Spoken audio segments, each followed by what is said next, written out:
The Selfish Path to Romance. Download Chapter 1 for free at drkenner.com and at amazon.com.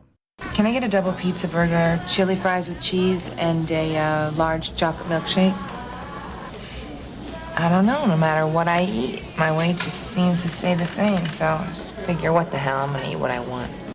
And that's from Shallow Hal. Do you set goals to perhaps lose weight, and then you feel like you're floundering, you're not making any progress, so you throw in the towel and you say, what the hell? You give up on setting goals to do what? To improve yourself. Well, I started learning Italian and I was making amazing progress.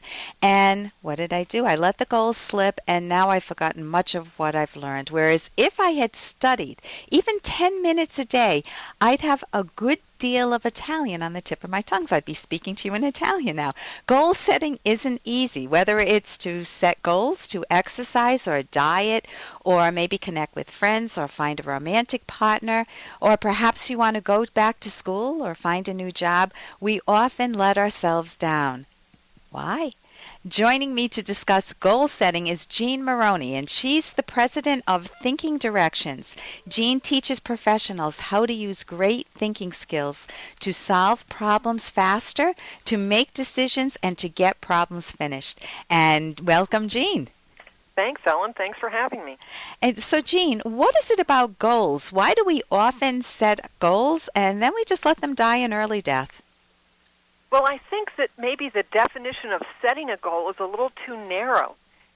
People think of it as, well, they just, for a moment, have an intention of, oh, that would be nice. But there's a lot more that goes into actually setting a goal. I think that maybe we need to make that be a bigger process that includes planning and troubleshooting and committing to the goal. And you haven't set the goal unless you've done all of that. So with my Italian, I went out and I got CDs and I was listening to them in the car daily, and I enjoyed it, and it was it just was flowing very nicely. And then I started listening to talk radio and then to music and then to courses, and what happened to Italian? It disappeared. It disappeared. So what types of thinking would be involved? You said planning. What do I need to do to plan? Well, you obviously did some planning because you bought the tapes or the CDs and you started listening to them. So, in fact, you had done a big part of the goal-setting part because you'd actually moved into action. Right. I suspect you probably fell down somewhere on either the troubleshooting or the commitment side. So let's take those one at a time. So troubleshooting. Why is it, what got in the way of continuing with the Italian? Something got in the way. I came back from Italy and I didn't need it as much anymore. That was one big thing. But my daughter-in-law is Italian, so I would love to learn it, but it just took a back seat to other things. Okay, so what I'm hearing is that, in fact, you had a big commitment to it before your trip. Right. But then after your trip, your commitment level went down. It went way down. And you didn't take that as an issue, well, let me think about how to recommit. And what I'm hearing also is that now, looking back in hindsight, you wish you had recommit. I wish I had. I wish I had and scaled back. I wish I had just done it the 10 minutes a day. The tapes I have are like Italian and 10 minutes a day or something like that. So it wouldn't have been difficult, and I can still do it. So talking about it now is helpful, too. Yes, well, that's the great thing about this. As soon as you realize there's a problem, you can do the troubleshooting, do the new planning that you need to do, and do the recommitment.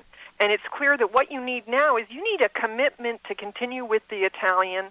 And this is a question for you. Is it worth taking 10 minutes out of your day from something else to continue back with the Italian? And if it's worth that, well, then you plan when you're going to do that, and also think about what is going to get in the way of you doing that. What other problems are going to get in the way of that? And if you can figure out what the problems are going to be, you can plan in advance to avoid them.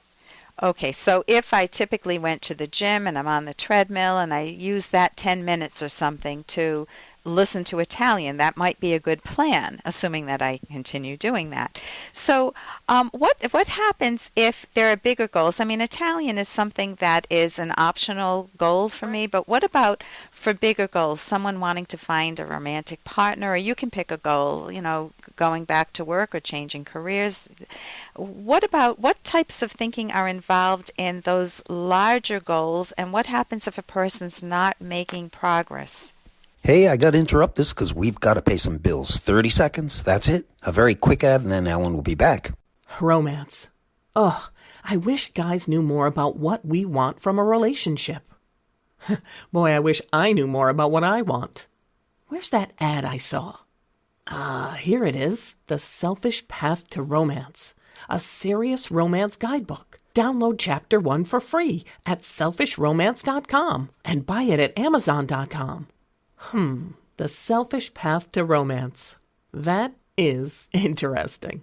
What types of thinking are involved in those larger goals, and what happens if a person's not making progress? Well, a couple of things. The first is the difference between the things you're talking about, like changing a career or finding a romantic partner, is it's not as clear-cut how to achieve those goals. With True. Italian, it's easy because there are people who are in the business of giving you step-by-step instructions. Very good, yes. Right? If you just listen to these tapes, you will learn Italian. Right. Right. Whereas in the case of finding a new career or finding a romantic partner, you can get advice from people, but ultimately that is a creative problem-solving process that you need to do for yourself. Right, so you can't do it in 10 minutes a day. Although, I mean, we talked about this at other times. I'm actually a big believer on what seem like intractable problems that you don't know the answer to. Right. I'm a big believer in putting 15 minutes of thinking on paper on them a day, which over a period of time really starts you thinking about what are the issues, what are the problems, and it gets you percolating on these issues and seeing opportunities, which, one 15-minute doesn't do anything, but 15 minutes every morning for 3 months can make a huge difference.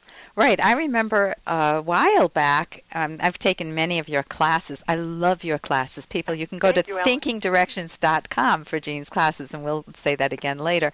But I remember you said spend 15 minutes in one of your exercises or something along those lines, just writing about a goal you have. And I said, well, I want to clean up a room that I have that's a loft that's very messy. It's got all my kids' stuff from growing up. And you said, well, spend time thinking about it. It's like, well, I don't want to spend time thinking about it on paper. You're crazy, Jean. I just want to do it, And instead, I took the time to do the exercise and think on paper. And, man, I had already primed my subconscious. I went up and started cleaning the room, and guess when I ended? The thing was perfectly clean, and I wanted to give you a hug. It's like, this is amazingly good. So what other tips can you give? What if you do have a goal, say going back to the gym? We'll shift goals here, and you let it lapse. How do you get back on track with yourself? I guess that you did that with Italian, but you can talk a little bit more about that. Right. Well, I think there are two things. One is, and I'm telling you, part of this is coming from a book that you recommended, which is Changing for Good, by Prochaska and his associate. Right. You need to, when you have a slip-up like that, you need to be, first of all, benevolent toward yourself, that this doesn't mean that you're giving up on the goal. It just means that there is a particular obstacle to achieving that goal that you hadn't figured out how to get around in advance. And I think it's very important when you're trying to improve yourself, it's very important to hold that context of, I'm doing a good job, I'm a good person for trying this, and if I slip up, well, I'm going to discover some new thing that's getting in the way, and I get to problem solve that. If you can keep that benevolent attitude toward yourself and toward the things that get in the way, you can avoid the demotivation trap, which is the guilt trap of, I'm no good because I screwed up. And that's very important. Motivation is very important in getting back on that horse. So, and I love the word obstacles because I think of an obstacle course. Can you give your website and contact information? And I highly recommend going to Jean's website. Thanks, Ellen. My website is thinkingdirections.com, and you can email me if you have questions, jm@thinkingdirections.com. and sign up for my free newsletter there. Thanks so much for joining us today, Jean. Thanks, Ellen. Thanks for having me. For more Dr. Kenner podcast, go to drkenner.com and please listen to this ad. Here's an excerpt from The Selfish Path to Romance, the Serious Romance Guidebook by Drs. Kenner and Locke. Assertiveness is very different from aggression. One way to be healthily assertive is to use the pronoun I. You have every right to say what you observe, think, feel, and expect. Whatever you're trying to express in you language, you make me angry, can be effectively translated into I language. For example, change you make me angry to I feel angry. You can change you never listen to I feel ignored. You can change you drive me crazy to I am so frustrated. In each case, the sentences with you language make you and your partner feel attacked. The sentences with I language make you both more likely to listen and talk with one another. You can download Chapter 1 for free by going to drkenner.com, and you can buy the book at amazon.com.